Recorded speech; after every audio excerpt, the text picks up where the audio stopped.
Hello, I Shahnawaz welcomes you in this lecture and I am continuing the chapter number 10 wave optics. और इस wave optics chapter में हम importantly पढ़ रहे हैं वेव फ्रंट। वेव फ्रंट क्या होता है ये लास्ट लेक्चर में हमने बहुत अच्छे से डिस्कस किया था। आई होप आपने लास्ट लेक्चर देखा होगा, और अगर नहीं देखा हो तो इस लेक्चर को देखने के पहले प्लीज़ आप पहला लेक्चर ज़रूर देखिएगा ताकि वेव फ्रंट का कॉन्सेप्ट आपको क्लियर हो जाए। जैसा हमने डिस्कस किया था कि basically wave front is representing the number of waves, है ना। एक बहुत सारी वेव्स को वो रिप्रेजेंट करता है। अगर नंबर ऑफ वेव्स के हम सेम फेज वाले पॉइंट्स को आपस में मिला दें तो ऑब्वियसली जो वेव फ्रंट होगा वो एक तरह का रूट लोकस डिफाइन करता है सेम फेज वाले पॉइंट्स को, ठीक है।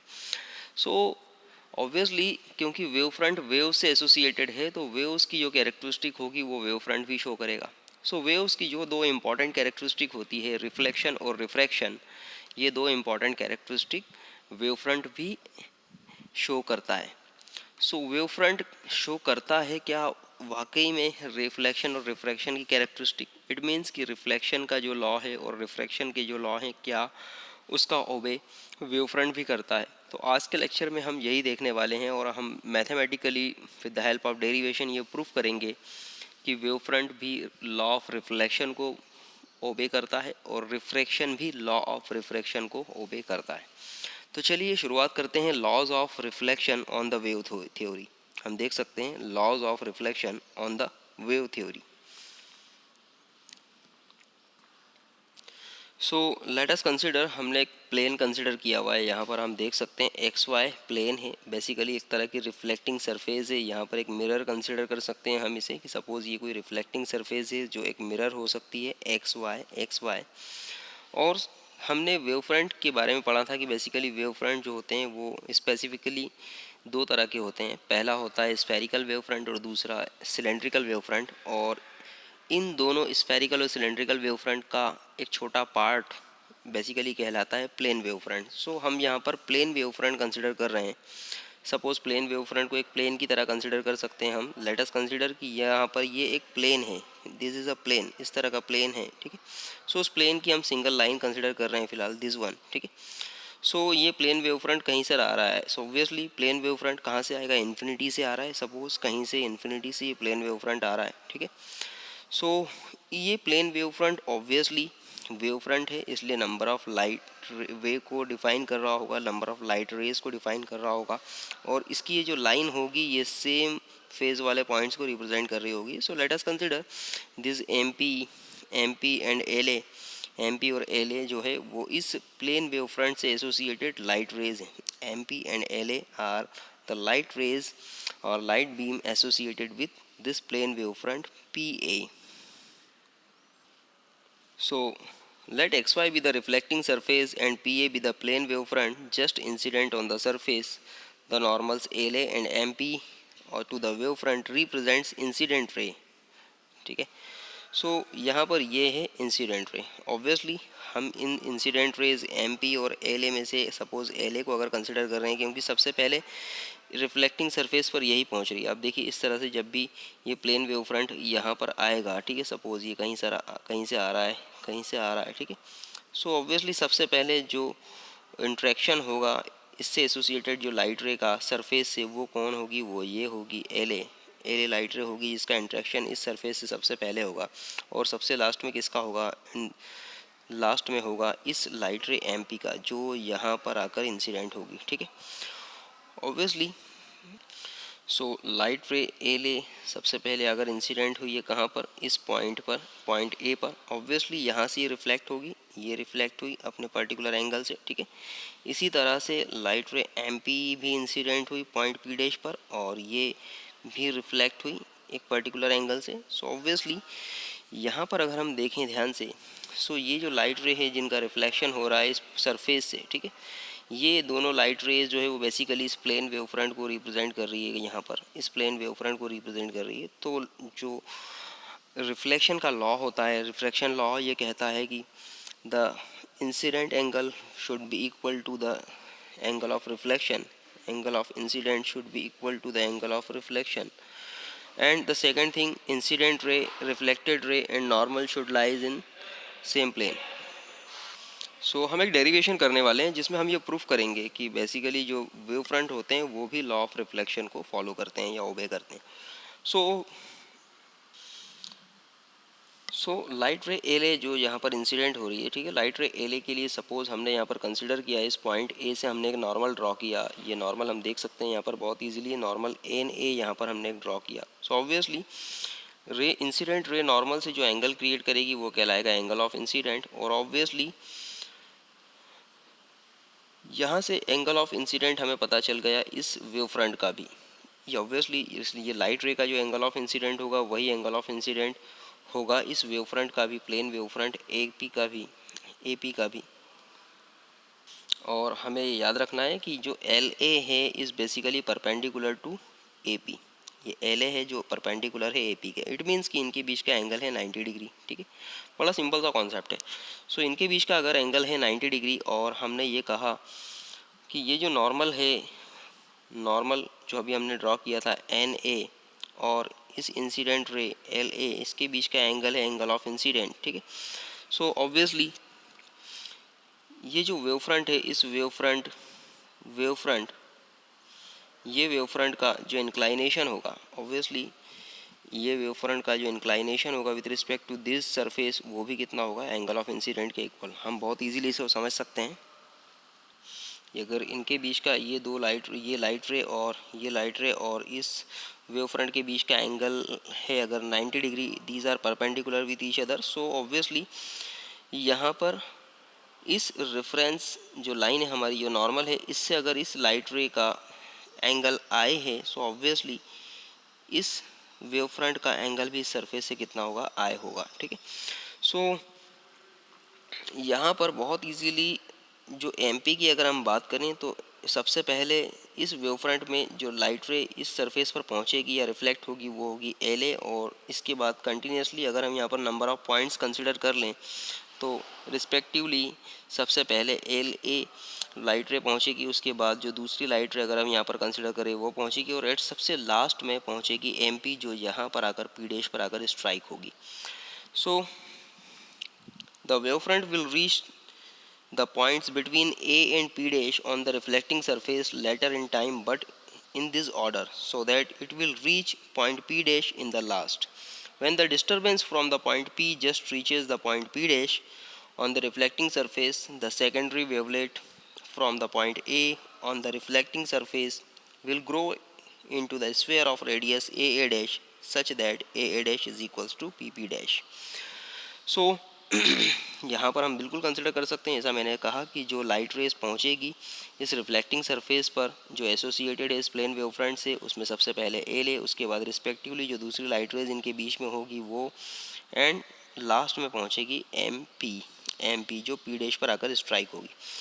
सो इन द लास्ट जैसे ही लास्ट रे यहाँ पर पी डैश पहुँचेगी, स्ट्राइक होगी, सो ऑब्वियसली यहाँ से जब आफ्टर रिफ्लेक्शन एक नया वेव फ्रंट क्रिएट होगा, और वो नया वेव फ्रंट जो क्रिएट होगा वो ऑब्वियसली क्या होगा, एक स्फेरिकल वेव फ्रंट होगा जिसकी जो रेडियस होगी पी ए डैश। ऑब्वियसली यहाँ से एक नया स्फेरिकल वेव फ्रंट क्रिएट होगा, ठीक है, जिसकी रेडियस होगी पी ए डैश। ऑब्वियसली ये लाइट रे यहाँ पर आई, यहाँ पर आकर स्ट्राइक होने के बाद ऑब्वियसली अब इसे रिफ्लेक्ट होना है, ये रिफ्लेक्ट हो रही है इस डायरेक्शन में, सो ऑब्वियसली ये जो रिफ्लेक्शन होगा इस तरह से जो दूसरी लाइट रेज आई उनका रिफ्लेक्शन हुआ, और लाइट रेज जो आई इनका रिफ्लेक्शन हुआ, सो यहाँ से हमें एक नया स्फेरिकल वेव फ्रंट मिलेगा, ठीक है।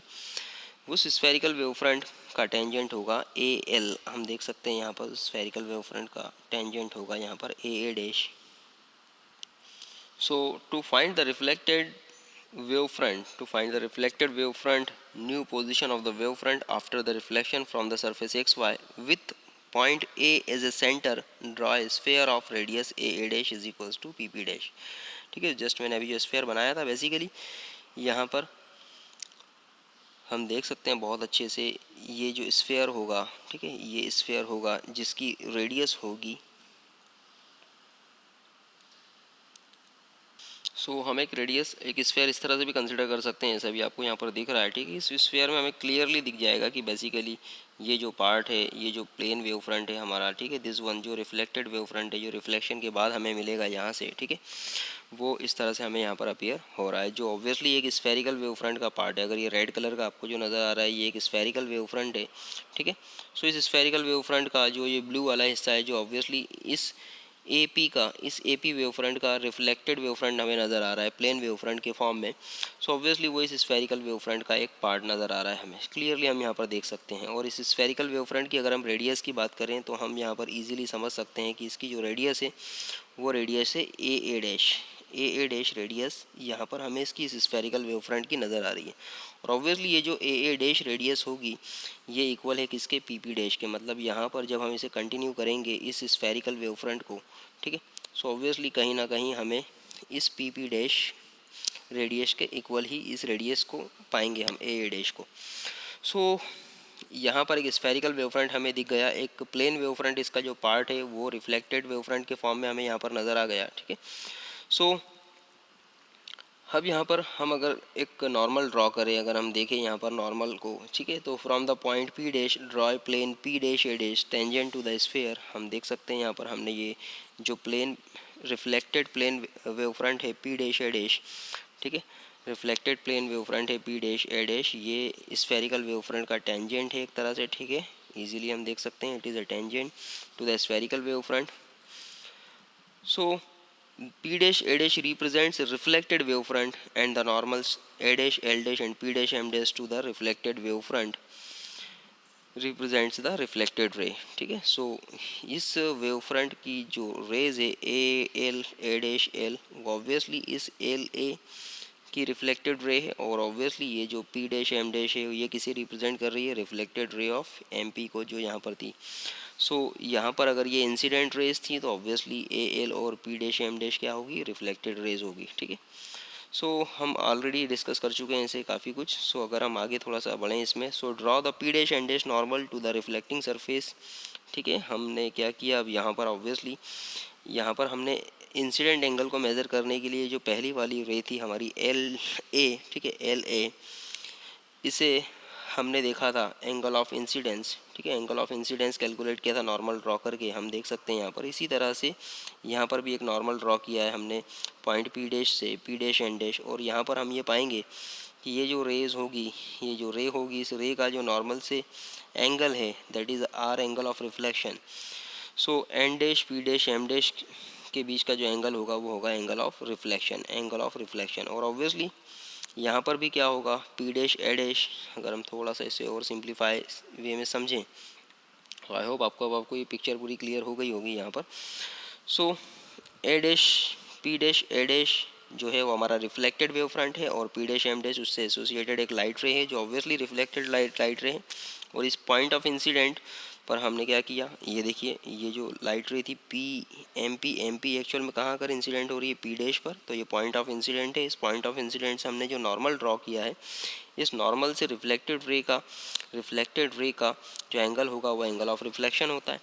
और ऑब्वियसली ये reflected ray P dash M dash इस wave front P dash A dash के परपेंडिकुलर है, तो ऑब्वियसली इसके बीच का जो एंगल होगा आर, वो ऑब्वियसली एंगल किसके इक्वल होगा, यहाँ पर इस पी डैश ए डैश और सरफेस के बीच का एंगल होगा।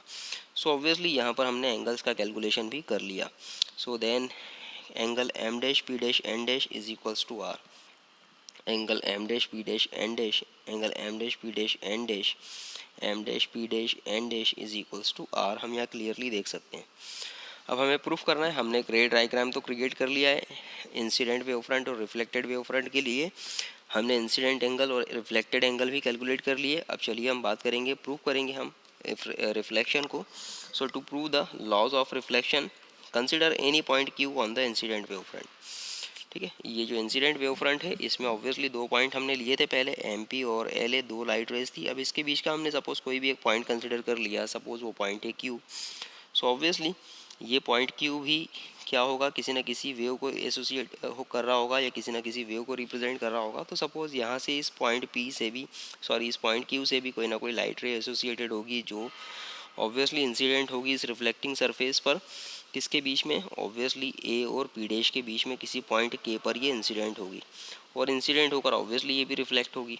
जब ये रिफ्लेक्ट होगी तो ऑब्वियसली ये रिफ्लेक्टेड रे जो होगी इसकी, वो भी इस रिफ्लेक्टेड वेव फ्रंट का ही पार्ट होगी। हम देख सकते हैं यहाँ पर क्यू डैश से क्यू डैश से रिप्रेजेंट हो रही है यहाँ पर ये रिफ्लेक्टेड रे.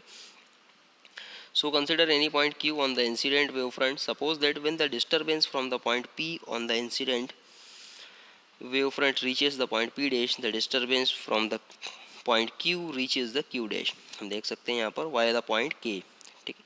So point Q जो है वो यहाँ से रिफ्लेक्टेड रे K से होती हुई K पॉइंट ऑफ इंसिडेंट से होती हुई कहाँ पर पहुँची, Q डैश पर. इजीली हम देख सकते हैं. So since P dash A dash represents the reflected wavefront, the time taken by the light to travel from any point on the incident wavefront to the corresponding point on the reflected wavefront should always be the same. तो यहाँ पर ये काफ़ी important concept है कि जितना time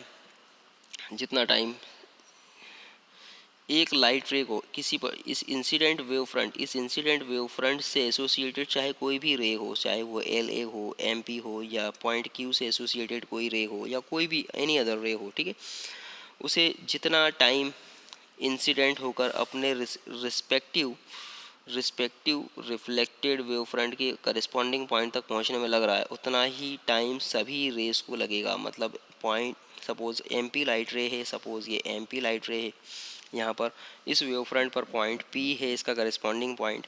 so ये light रे पॉइंट P से निकल कर रिफ्लेक्ट होकर सपोज P डैश पर जितने टाइम में पहुँच रही है उतने ही टाइम में ये लाइट रे LA पॉइंट A से निकल कर A डैश तक पहुँच रही है. उतने ही टाइम में ऑब्वियसली जितनी भी लाइट रेज होगी अपने करस्पॉन्डिंग इंसिडेंट वेव फ्रंट के पॉइंट से होती हुई रिफ्लेक्ट होने के बाद अपने रिस्पेक्टिव रिफ्लेक्टेड वेव फ्रंट के करस्पॉन्डिंग पॉइंट तक सेम टाइम में ही पहुँचेगी.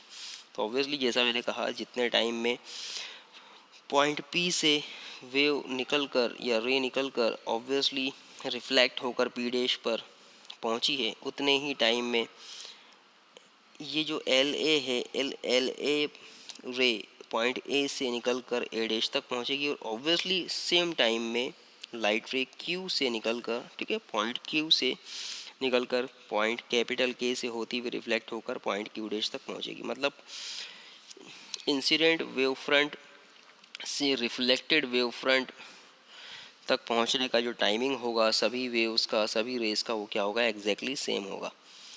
ठीक है. सो यहाँ पर ये काफ़ी इंपॉर्टेंट कॉन्सेप्ट है, और यही कॉन्सेप्ट जो है हमारे लॉज ऑफ रिफ्लेक्शन को यहाँ पर प्रूव करेगा.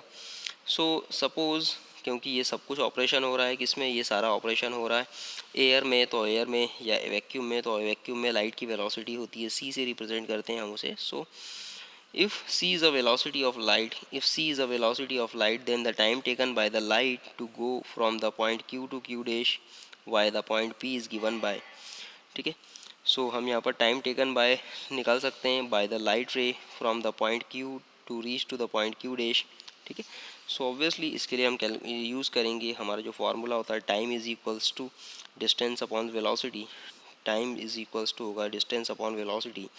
तो देखिए यहाँ से यहाँ तक का डिस्टेंस हो गया, इसका डिस्टेंस अगर हम कैलकुलेट करें तो इसका डिस्टेंस होगा क्यू के और के क्यू डैश, क्यू के प्लस के क्यू डैश, मतलब जो टोटल टाइम होगा. सो क्यू के डिस्टेंस जो ट्रैवल कर रही है हमारी लाइट रे, वो ऑब्वियसली वेलोसिटी C से ही कर रही है. सो यहाँ पर जो time taken by light ray होगा starting from the point Q to reaching to the point Q dash, वो होगा Q के डिस्टेंस अपॉन टाइम वेलोसिटी है यहाँ पर C. सो Q के बाय C. एंड देन यहाँ पर हम देखें के क्यू डैश दूसरी डिस्टेंस जो ट्रैवल कर रही है यहाँ पर आफ्टर द रिफ्लेक्शन, ऑब्वियसली ये भी वेलोसिटी C होगी यहाँ पर. सो हम लिख सकते हैं यहाँ पर के क्यू डैश बाय C. तो इस तरह से टोटल टाइम हमने कैलकुलेट कर लिया है इस लाइट रे का Q से Q डैश तक पहुँचने का. अब यहाँ पर हमें क्यू के और के क्यू डैश की वैल्यू कैलकुलेट करनी है. तो क्यू के और के क्यू डैश की वैल्यू कैलकुलेट करने के लिए consider the right angle triangle के ए क्यू के राइट एंगल ट्रायंगल हम देख सकते हैं यहाँ पर बहुत इजीली. ए क्यू के राइट एंगल ट्रायंगल कहाँ पर है? So this is a Q के राइट एंगल ट्रायंगल. ठीक है, ए क्यू के राइट एंगल ट्रायंगल. इस राइट एंगल ट्रायंगल में ऑब्वियसली राइट एंगल कौन है? राइट एंगल है ये. ठीक है. सो एंगल क्यू ए के इज इक्वल्स टू आई है यहाँ पर. एंगल क्यू ए के यहाँ पर ये एंगल क्यू ए के जो है वो है आई. ठीक है.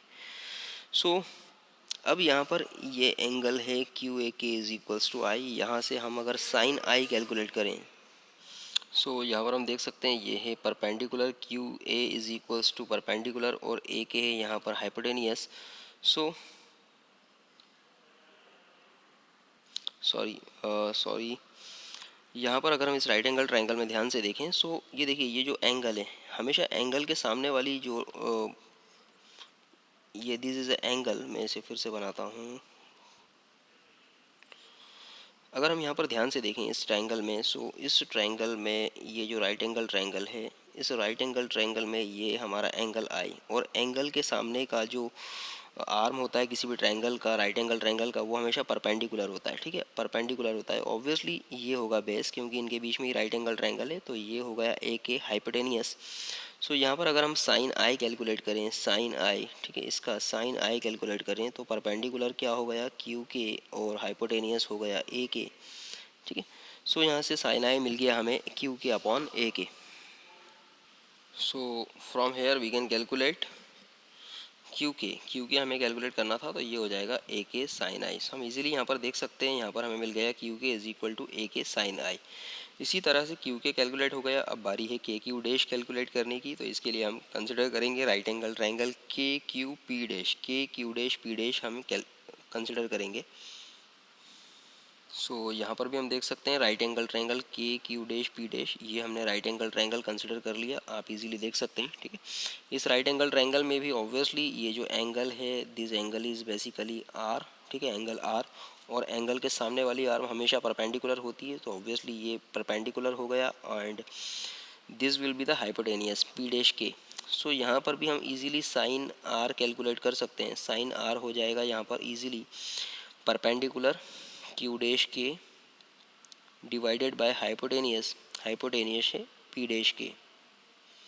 ठीक है, सो यहाँ से भी हमें मिल सकता है साइन क्यू डैश के की वैल्यू हम यहाँ से कैलकुलेट कर सकते हैं, that will become P dash K sine R. तो ये हो जाएगा P dash K sine are या K P dash sine are, जैसा भी हम लिखना चाहें। सो यहाँ से हमें के क्यू डैश की वैल्यू भी मिल गई, और के क्यू डैश की वैल्यू है के पी डैश साइन आर। सो इस तरह से हमने के क्यू डैश और क्यू के की वैल्यू कैलकुलेट कर ली है, उसे हम यहाँ पर पुटअप करेंगे। सो ये हो जाएगी इक्वेशन हमारी T is equals to Q K dash के लिए हमने लिखा A K sine I divided by C, and then यहाँ पर के क्यू डैश के लिए हम लिख सकते हैं K P dash sine R divided by C. So finally हमारे पास एक ये टाइम की इक्वेशन आ चुकी है। इस टाइम की इक्वेशन को थोड़ा सा मैनेज करेंगे हम। तो यहाँ पर अगर हम देखें तो कैपी डैश को हम लिख सकते हैं, कैपी डैश जो है, कैपी डैश को अगर हम देखें यहाँ पर, तो कैपी डैश होगा बेसिकली अगर हम ए पी डैश में से ए के को माइनस कर दें, A P dash minus A P dash minus A के।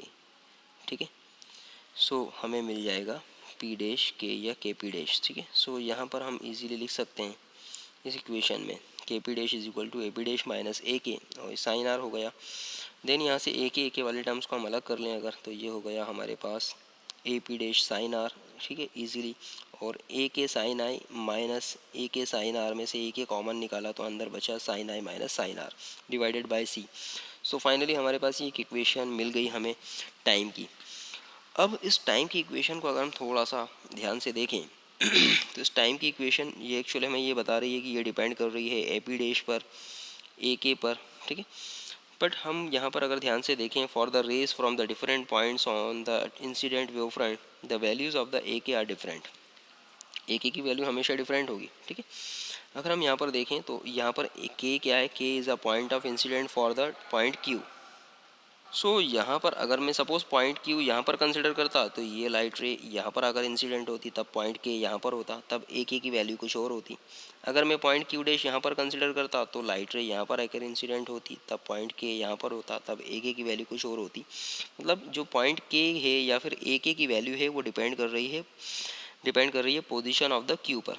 पोजीशन ऑफ क्यू बेसिकली क्या डिफाइन कर रही है, वो डिफरेंट रेस को डिफाइन कर रही है। अगर मैं बात कर रहा हूँ कि यहाँ पर पी ए जो है या ए पी एक प्लेन वेव फ्रंट है, तो इस प्लेन वेव फ्रंट पर क्यू की तरह ऐसे बहुत सारे पॉइंट्स हो सकते हैं, ऐसे नंबर ऑफ पॉइंट्स हो सकते हैं, और ये number of points her point के लिए के की वैल्यू क्या होगी, अलग अलग होगी, हर पॉइंट के लिए के की वैल्यू अलग अलग होगी।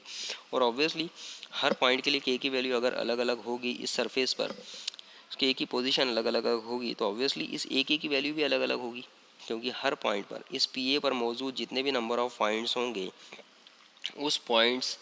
उस हर पॉइंट से एसोसिएटेड जो लाइट वेव होगी वो इस प्लेन वेव इस सरफेस पर एक्स वाई सरफेस पर डिफरेंट डिफरेंट पॉइंट पर आकर इंसिडेंट होगी। और डिफरेंट डिफरेंट पॉइंट पर आकर जब वो इंसिडेंट होगी तो यहाँ पर के की पोजीशन भी डिफरेंट होगी रिस्पेक्टिवली, और के की पोजीशन जब रिस्पेक्टिवली डिफरेंट होगी तो ऑब्वियसली ए के की वैल्यू भी हर बार चेंज होगी। सो यहाँ पर एक इम्पॉर्टेंट टर्म हमने ये देखी थी कि जितनी भी नंबर ऑफ़ लाइट रेज होगी जो इंसिडेंट होगी इस सरफेस पर, और इंसिडेंट होने के बाद जब रिफ्लेक्ट होगी और अपने रिस्पेक्टिव वेवफ्रंट पर पहुँचेगी, उनका टाइमिंग हमेशा सेम होगा। मैंने पहले ही कहा था अभी जस्ट पहले कि जितनी भी नंबर ऑफ़ लाइट रेज है इस प्लेन वेवफ्रंट से एसोसिएटेड, वो जब रिफ्लेक्ट होगी इस एक्स वाई से और अपने रिस्पेक्टिव वेवफ्रंट के रिस्पेक्टिव करस्पॉन्डिंग पॉइंट पर पहुँचेगी, तो इनका जो टाइमिंग होगा वो सभी रेस के लिए बिल्कुल सेम होगा।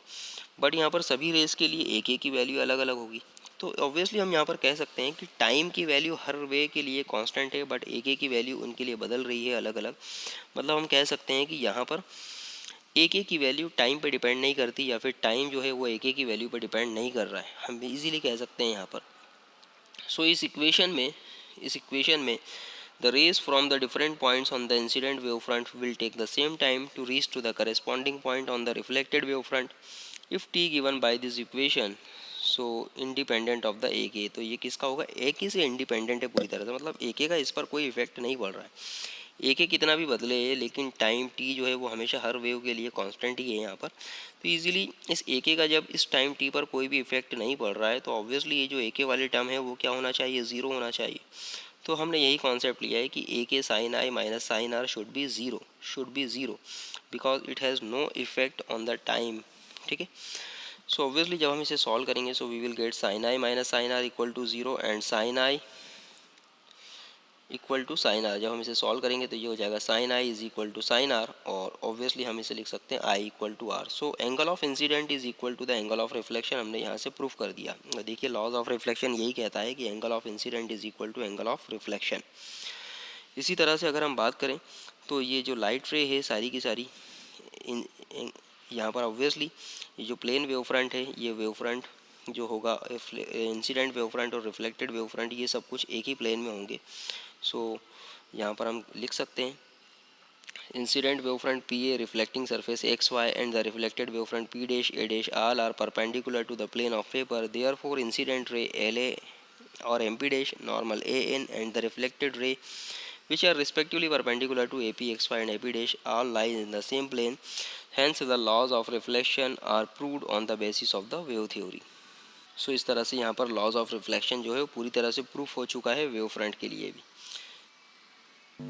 अब लॉज ऑफ रिफ्लेक्शन के बाद हम बात करेंगे लॉज ऑफ रिफ्रैक्शन की भी। ठीक है, सो लॉज ऑफ रिफ्रैक्शन भी हम यहाँ पर प्रूफ करेंगे वेव फ्रंट के लिए, और वेव फ्रंट के लिए लॉज ऑफ रिफ्रैक्शन को जब हम प्रूव करेंगे तो ऑब्वियसली हम स्नेल्स लॉ को प्रूव करेंगे, क्योंकि स्नेल्स लॉ जो कहता है कि the refractive index of the medium mu should be equal to the sine ratio of the sine of the incident angle with respect to the sine of the reflection angle. ठीक है, it means the mu is equals to sine आई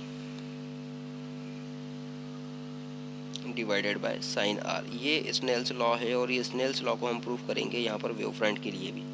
सो चलिए हम बात करते हैं यहाँ पर refraction की। सो रिफ्रैक्शन के लिए भी हमने यहाँ पर कंसिडर किया हुआ है, सपोज एक्स वाई जो है वो रिफ्रैक्ट प्लेन है, ठीक है, सरफेस है जहाँ से रिफ्रैक्शन परफॉर्म होगा, और यही जो है वो इंटरफेस है एक रेयरर मीडियम एयर और डेंसर मीडियम जो ग्लास हो सकता है, वाटर हो सकता है, कुछ भी हो सकता है, और जिसका रिफ्रैक्टिव इंडेक्स है यहाँ पर म्यू। ठीक है, सो ऑब्वियसली यहाँ पर भी हमने एक प्लेन वेव फ्रंट कंसिडर किया हुआ है पी ए, और इस प्लेन वेव फ्रंट से एसोसिएटेड जो लाइट रेज है वो है एल ए और एम पी हमने यहाँ पर कंसिडर किया हुआ है जो परपेंडिकुलर है इस प्लेन वेव फ्रंट के। So let X Y be the plane surface separating air from the denser medium and PA be the plane wavefront just incident on A. ठीक है, the normals LA and MP to the incident wavefront represents incident ray if AN is a normal to the reflecting surface at the point A. ठीक है, obviously यहाँ पर हम देख सकते हैं कि ये जो एल ए है वो इंसिडेंट हो रहा है, ये इस वेव फ्रंट ए पी या पी ए से एसोसिएटेड जो लाइट रे है एल ए जब इंसिडेंट हुई इस सरफेस ए पर, सरफेस एक्स वाई पर, इस पॉइंट ए पर पॉइंट ऑफ इंसिडेंट है, तो यहाँ से हम एक नॉर्मल ड्रॉ कर सकते हैं। ये नॉर्मल हमने ड्रॉ किया, तो इस नॉर्मल से एल ए की जो एंगल होगी वो एंगल ऑफ इंसिडेंट कहलाएगी आई, एंगल ऑफ इंसिडेंट होगी आई। और ऑब्वियसली जैसा भी हमने जस्ट पहले डिस्कस किया था कि एल ए और ए पी एक दूसरे के परपेंडिकुलर हैं, सो ऑब्वियसली जितना एंगल एल का एन से यहाँ पर होगा ऑब्वियसली उतना ही एंगल यहाँ पर ए पी का इस सरफेस आई से होगा। ठीक है, हम देख सकते हैं यहाँ पर इजीली और समझ सकते हैं इसे। सो इसी तरह से सबसे पहले जो इंसिडेंट होगी यहाँ पर लाइट रे होगी वो एल ए होगी, इसके बाद रिस्पेक्टिवली इस वेव फ्रंट पर मौजूद जितने भी पॉइंट्स होंगे इंक्रीजिंग ऑर्डर में हम देख सकते हैं वो रिस्पेक्टिवली यहाँ पर इंसिडेंट होंगे सारे, और उसके बाद लास्ट में जो इंसिडेंट होगा वो होगा एम पी। ठीक है, सो यहाँ पर एम पी जैसे ही इंसिडेंट होगा, ठीक है, सो यहाँ पर ये पूरा की पूरा जो लाइट रेज है, लाइट रेज जो है वो यहाँ पर रिफ्रैक्ट होगी इस मीडियम में। इंसिडेंट होने के बाद इस मीडियम में क्या होगी, वो रिफ्रैक्ट होगी, और रिफ्रैक्ट होने के बाद हम देख सकते हैं यहाँ पर कि जो एल ए है जब रिफ्रैक्ट हुई यहाँ से, तो ये एंगल ऑफ रिफ्रैक्शन हम यहाँ पर कैलकुलेट कर सकते हैं, नॉर्मल से रिफ्रैक्टेड रे के बीच का एंगल, एंगल ऑफ रिफ्रैक्शन। ठीक है, इसी तरह से एम पी जब इंसिडेंट होगी बी डैश पर, तो इसका इस नॉर्मल से जो एंगल होगा वो होगा एंगल ऑफ रिफ्रैक्शन आर। हम यहाँ पर इजीली देख सकते हैं यहाँ पर बी डैश ए डैश और इस एंगल, इस नॉर्मल के बीच का एंगल होगा आर, एंगल ऑफ रिफ्रैक्शन। सो यहाँ पर ये चीज़ हमें बिल्कुल समझना होगी कि इसमें जितने भी एंगल्स होंगे एंगल ऑफ रिफ्रैक्शन वो सभी पॉइंट्स के लिए बिल्कुल सेम होगी। इट मीन्स कि जितनी भी नंबर ऑफ लाइट रेज जब यहाँ पर इंसिडेंट होगी इस वेव फ्रंट से एसोसिएटेड जितनी भी लाइट रेज इंसिडेंट होगी इस प्लेन एक्स वाई पर, सभी के लिए जो एंगल ऑफ रिफ्रैक्शन होगा वो क्या होगा, एग्जैक्टली सेम होगा। So first of all the wavefront reaches the point A on the refracting surface XY and from the point P in the last। ठीक है, सबसे पहले पॉइंट ए से रिफ्रैक्शन होगा और सबसे लास्ट में पॉइंट पी डैश से रिफ्रैक्शन होगा, क्योंकि सबसे लास्ट में ये पी जो है वो पी डैश पर पहुंचेगा और सबसे पहले पॉइंट ए पर पहुंची है light ray. So wave front will reach to the points between A to P dash. ठीक है, तो इस ए पी से एसोसिएटेड जितने भी लाइट रेज होगी वो हमेशा ए और पी डैश के बीच में ही रिफ्रैक्ट होगी। इस ए पी वेव फ्रंट से एसोसिएटेड जितनी भी रेज होगी वो हमेशा ए और पी डैश के बीच में ही आकर इंसिडेंट होगी यहाँ पर और यहाँ से रिफ्रैक्ट होगी।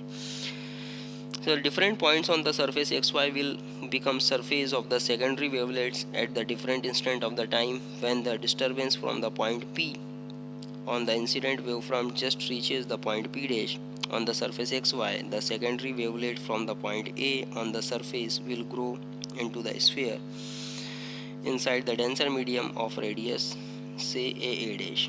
ठीक है, सो हम यहाँ पर देख सकते हैं कि जैसे ही लाइट रे यहाँ पर इंसिडेंट हुई और ऑब्वियसली ऐसी करस्पॉन्डिंग सारी लाइट रेज जब इंसिडेंट होगी इस एक्स वाई प्लेन पर, सो जैसे ही लास्ट लाइट रे पी जब पी डैश पर अगर स्ट्राइक होगी तब जो फर्स्ट रे होगी उस फर्स्ट रे से एक सेकेंडरी वेव फ्रंट, यहाँ पर सेकेंडरी स्फेरिकल वेव फ्रंट जो होगा वो ग्रो होगा। ऑब्वियसली हम देख सकते हैं जिसकी रेडियस कितनी होगी, जिसकी रेडियस होगी ए डैश, हम यहाँ पर इजीली देख सकते हैं जिसकी रेडियस होगी ए डैश।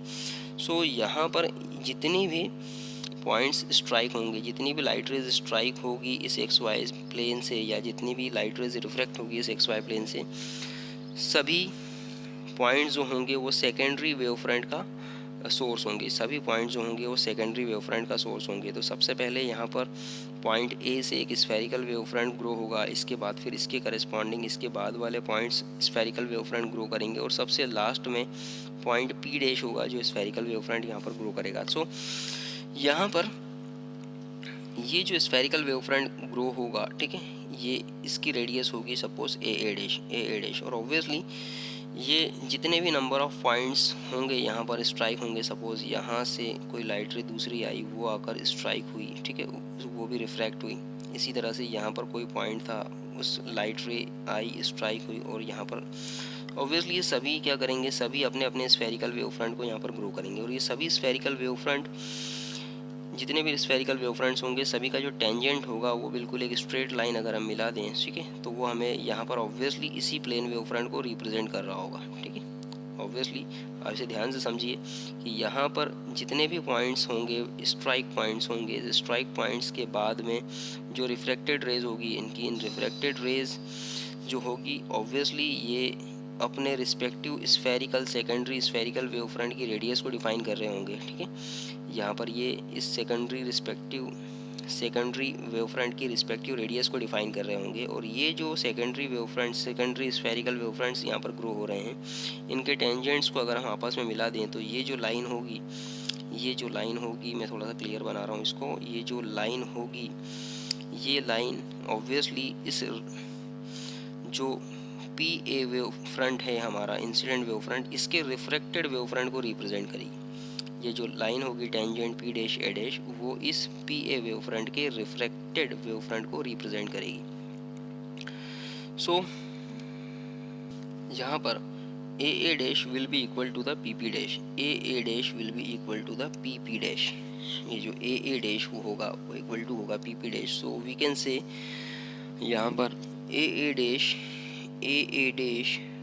डिवाइडेड बाय वी, ठीक है, A dash divided by V, क्योंकि यहाँ पर एक चीज़ हमें याद रखनी पड़ेगी कि यहाँ पर इस एयर में जो वेलोसिटी ऑफ लाइट होगी वो वेलोसिटी ऑफ लाइट सी होगी, जबकि डेंसर मीडियम में वेलोसिटी ऑफ लाइट चेंज हो जाती है। तो सपोज हमने कंसिडर किया यहाँ पर वेलोसिटी ऑफ लाइट को वी, ठीक है, वेलोसिटी ऑफ लाइट को हमने वी कंसिडर किया हुआ है। सो यहाँ पर भी अगर हम डिस्टेंस की बात करें ऑब्वियसली जैसा मैंने कहा कि यहाँ पर ए डैश जो होगा वो ऑब्वियसली किसके इक्वल होगा, वो होगा पी पी डैश के, ठीक है। क्योंकि देखिए अभी जस्ट मैंने आपसे कहा था कि जब लास्ट लाइट रे पहुंचेगी पी पी डैश पर जब पहुंचेगी तब यहाँ पर स्फेरिकल वेव फ्रंट ग्रो होगा जिसकी रेडियस होगी ए डैश। तो ऑब्वियसली मतलब ये कैसे ग्रो हो रहा है, ये धीरे धीरे आगे बढ़ रहा है और फिर यहाँ आकर ग्रो हो रहा है। तो इस पोजीशन पर ए डैश पोजीशन पर जो स्फेरिकल वेव फ्रंट ग्रो हुआ है इसकी जो रेडियस है वो ऑब्वियसली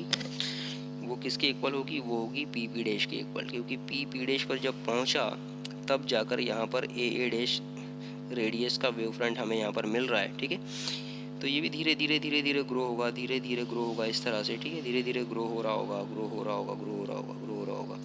सो ऑब्वियसली जब ये यहाँ पर इस लेवल पर जब ये पहुँचा तो ऑब्वियसली जब इस लेवल पर पहुंचा वो बिल्कुल एग्जैक्टली सेम डिस्टेंस होगा जब पी पी डैश पर पहुंचा होगा, ठीक है। तो ऑब्वियसली हम कह सकते हैं कि यहाँ पर ए डैश जो होगा वो पी पी डैश के इक्वल होगा।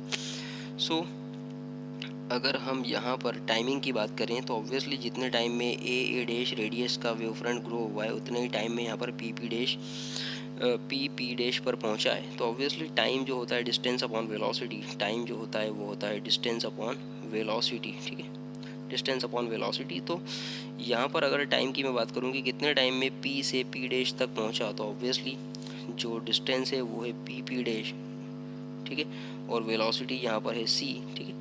ऑब्वियसली उतने ही टाइम में क्या होगा, यहाँ पर ए डैश तक पहुँचा और यहाँ पर जो वेलोसिटी है वी। तो एग्जैक्टली यही कॉन्सेप्ट हमने यहाँ पर यूज़ किया है, P P dash by C is equals to A dash by V.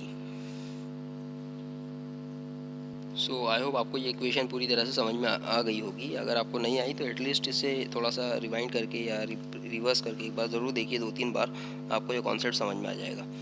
सो यहाँ पर ये कॉन्सेप्ट जब हमें मिला A dash by V is equal to P P dash by C, so यहाँ से हम देख सकते हैं ए डैश की वैल्यू को हम कैलकुलेट कर सकते हैं, ये हो जाएगा v by C into P P dash. इसे अगर हम थोड़ा सा सॉल्व करें सो ए डैश की वैल्यू हमें मिल जाएगी, तो v इधर चला जाएगा v by C multiplied by P P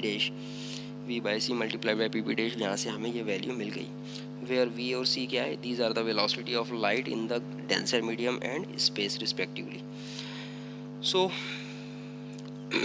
to find the refracted wave front new position हमें पता करना है, ए डैश की वैल्यू हमें पता करना है, ठीक है, क्योंकि ए डैश रेडियस का ही सेकेंडरी वेव फ्रंट यहाँ पर बन रहा है, ठीक है। सो इसके लिए from the point P dash draw a tangent P dash A dash to the sphere. हमने ये टेंजेंट ड्रॉ किया हुआ है, टेंजेंट हम देख सकते हैं इजीली, ये टेंजेंट हमने ड्रॉ किया हुआ है।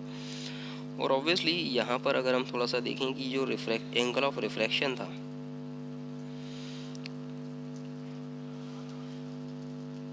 ये हमने सारा रे डायग्राम देख लिया है और इसे समझ लिया बहुत अच्छे से। अब हम बात करेंगे to prove the laws of refraction. हमें लॉ ऑफ रिफ्रैक्शन को प्रूव करना है। लॉज ऑफ रिफ्रैक्शन को प्रूव करने के लिए ऑब्वियसली यहाँ पर हमने एक पॉइंट कंसिडर किया, consider any point Q on the incident wave front. ठीक है, हमने पॉइंट क्यू कंसिडर किया हुआ है इंसिडेंट वेव फ्रंट पर। ठीक है, और ऑब्वियसली ये पॉइंट क्यू पॉइंट के पर अगर इंसिडेंट होगा इस सरफेस पर और यहाँ से रिफ्रैक्ट होकर अपने रिस्पेक्टिव जो रिफ्रैक्टेड वेव फ्रंट है उसके क्यू डैश पॉइंट पर आकर पहुँचेगा। सो ऑब्वियसली जैसा मैंने अभी आपसे कहा था कि जितनी भी रेज होगी सबका टाइमिंग तो होगा बिल्कुल सेम ही होगा। ठीक है, अपने इंसिडेंट वेव फ्रंट से रिस्पेक्टिव रिफ्रैक्टेड वेव फ्रंट तक पहुंचने का जो टाइमिंग होगा सभी रेज का क्या होगा, बिल्कुल सेम होगा। ठीक है, जैसा अभी हमने जस्ट पहले वाले रिफ्लेक्शन वाले केस में समझा था। ठीक है, सो इसी तरह से यहाँ पर भी हम बात करेंगे।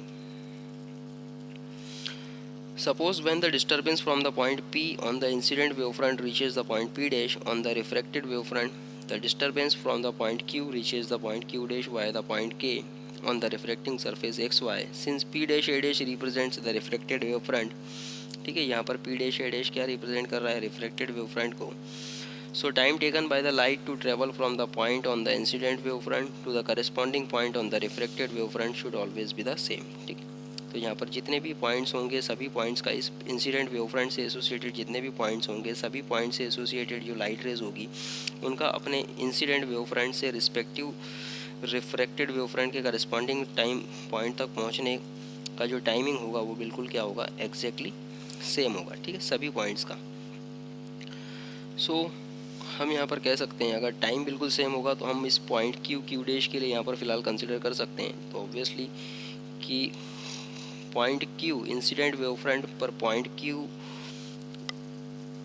का के से होते हुए क्यू डैश तक पहुंचने का जो टाइमिंग होगा वो क्या होगा, डिस्टेंस अपॉन वेलोसिटी। तो ऑब्वियसली क्यू टाइम यहाँ पर हम कैलकुलेट कर सकते हैं। Time T will be equal to सबसे पहले क्यू के डिस्टेंस के लिए वेलोसिटी कौन सी कंसिडर होगी, ऑब्वियसली क्योंकि ये रेयरर मीडियम में इसलिए यहाँ पर वेलोसिटी है सी।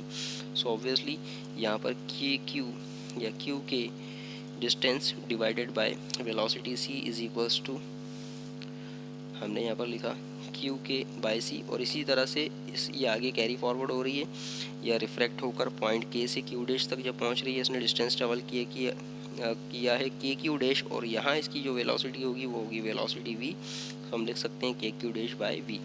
सो फाइनली हमें यहाँ पर एक इक्वेशन ऑफ टाइम मिल चुकी है। ठीक है, पॉइंट क्यू के लिए। अगर हम थोड़ा सा इसको और सॉल्व करें यहाँ पर तो हमें यहाँ पर क्यू के और के क्यू डैश की वैल्यू को कैलकुलेट करना है और हमें सॉल्व करना है जैसा हमने जस्ट इसके पहले वाले डेरिवेशन में किया था। In the right angle triangle A Q के राइट एंगल ट्रायंगल की अगर हम बात करें, right angle triangle A Q के अगर हम यहाँ पर देखें ध्यान से, तो right angle triangle A Q के, इस राइट एंगल ट्रायंगल में यहाँ पर यह एंगल आई, ठीक है, और इस एंगल आई के सामने वाली जो आर्म होगी वो क्या होगी, परपेंडिकुलर। सो ऑब्वियसली यहाँ पर भी हम कैलकुलेट कर सकते हैं साइन आई। ठीक है, साइन आई अगर हम यहाँ पर कैलकुलेट करें तो साइन आई हमें मिलेगा परपेंडिकुलर क्यू के अपॉन हाइपोटेनियस यहाँ पर हो जाएगा ए के। सो क्या हो जाएगा, क्यू के अपॉन ए के। ठीक है, सो क्यू के अपॉन ए के, और यहाँ से क्यू के की वैल्यू हमें मिल जाएगी ए के साइन आई। ठीक है, सो यहाँ पर वही किया हमने, क्यू के इज इक्वल टू हो गया ए के साइन आई। इस इक्वेशन के लिए हमें फाइनली क्यू के तो मिल गया, अब के क्यू डैश कैलकुलेट करना है। तो के क्यू डैश कैलकुलेट करने के लिए हम कंसिडर करेंगे triangle P dash Q dash के। इसके लिए हमने ट्रायंगल कंसिडर किया पी डैश क्यू डैश के, ठीक है, ये ट्रायंगल हमने कंसिडर किया है पी डैश क्यू डैश के। इस राइट एंगल ट्रायंगल में भी अगर हम ध्यान से देखें एंगल आर, ठीक है, ऑब्वियसली यहाँ पर ये एंगल ऑफ रिफ्रैक्शन है आर, और ऑब्वियसली ये जो लाइट रे है ये इस वेव फ्रंट के परपेंडिकुलर है, तो जितना एंगल ये होगा उतना ही एंगल ये भी होगा। यहाँ पर हमें मिल गया कि बेसिकली एंगल के P dash Q dash, angle के पी डैश क्यू डैश कितना होगा, आर होगा। और इसी तरह से जो राइट एंगल ट्रायंगल की जब हम बात कर रहे हैं के पी डैश क्यू डैश, ठीक है, या के क्यू डैश पी डैश जो राइट एंगल ट्रायंगल है, इस राइट एंगल ट्रायंगल में ये जो एंगल आर है, इस एंगल आर के सामने वाली जो फ्रंट वाली जो आर्म होगी वो होगी परपेंडिकुलर। यहाँ से भी हम साइन आर को कैलकुलेट कर सकते हैं। साइन आर हो जाएगा is equals to perpendicular Q dash K divided by hypotenuse, यहाँ पर होगा हाइपोटेनियस होगा यहाँ पर पी डैश के। सो यहाँ से भी हमें क्यू डैश के की वैल्यू मिल जाएगी P dash K sine R, ठीक है। P dash K sine R यहाँ से हमें मिल गया, K Q dash is equals to P dash K या K P dash sine R. K Q dash की वैल्यू हमें यहाँ पर मिल गई। तो लेट्स पुट द वैल्यू यहाँ पर। सबसे पहले टाइम के लिए हम क्यू के की वैल्यू पुटअप करेंगे। सो क्यू के बाय सी, क्यू के की वैल्यू है ए के साइन आई, तो हमने लिखा A K sine I bye सी। इसी तरह से के क्यू डैश बाई वी, सो के क्यू डैश की वैल्यू हमने यहाँ पर लिखी के पी डैश साइन आर, तो K P dash sine R by V हमने यहाँ पर लिखा। अब यहाँ पर के पी डैश की अगर हम बात करें तो के पी डैश को अगर हम देखें यहाँ पर ध्यान से, सो के पी डैश बेसिकली यहाँ पर है दिस वन के पी डैश, और के पी डैश की जो वैल्यू है वो है A P dash. A P dash में से अगर ए के माइनस कर दें तो हमें मिलेगा के पी डैश। सो के पी डैश को हम लिख सकते हैं यहाँ पर A P dash minus A के, ए P dash minus A K, ठीक है। और ये साइन आर, अब यहाँ से ए के वाले टर्म्स को हम सेपरेट कर लें तो हमें क्या मिलेगा यहाँ पर A P dash sine R, A P dash by V sine R, और अंदर बचा यहाँ पर ए के साइन आई बाई सी, और यहाँ का बच रहा है माइनस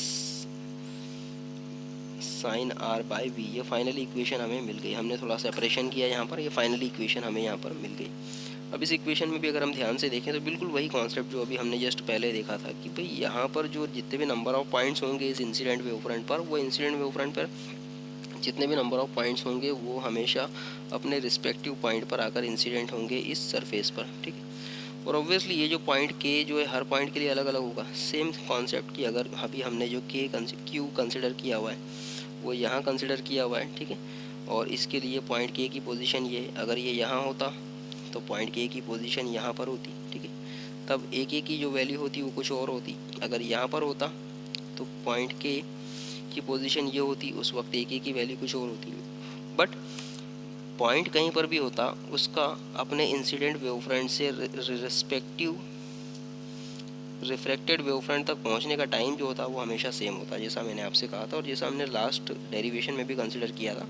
तो यहाँ पर हमें समझ में आता है कि ए के की वैल्यू जो है वो अलग अलग हो सकती है, ए के की वैल्यू अलग अलग हो सकती है, और यहाँ पर इसका टाइम से कोई रिलेशन नहीं है। टाइम किसी भी तरह से इस ए के पर डिपेंड नहीं कर रहा है। सो ऑब्वियसली इस इक्वेशन में भी हम यही बात करेंगे कि क्योंकि टाइम जो है वो एक की इक्वेशन पे डिपेंड नहीं कर रहा है, तो ये टाइम की इक्वेशन में एक का कोई भी काम नहीं है। मतलब यहाँ पर इसको ज़ीरो होना चाहिए, तो एक वाले टर्म्स को यहाँ पर ज़ीरो होना चाहिए। It means A K sine I by C minus sine R by V should be equal to zero.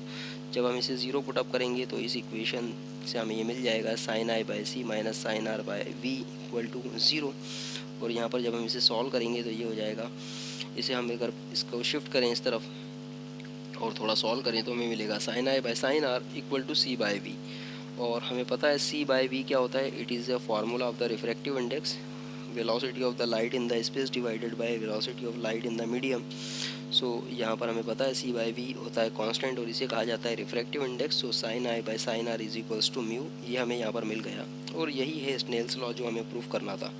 So when the ray of light is incident on the refracting surface, the ratio of the sine of the angle of incidence to the sine of the angle of refraction should be constant and it should be equal to the refractive index of the medium, ठीक है। So again हमने यहाँ पर Snell's law को proof कर दिया, किसके लिए, वेव फ्रंट के लिए। तो यहाँ से हमें ये हमने लॉ ऑफ रिफ्रैक्शन को प्रूफ किया है एक्चुअल में। और second thing explain in the last section कि ये इन सभी केसेस में जो इंसिडेंट रे होगी, रिफ्रैक्टेड रे होगी, ये नॉर्मल होगा और ये सारे प्लेन्स होंगे ये हमेशा सेम प्लेन में ही होंगे। So the laws of refraction are proved on the basis of the wave theory.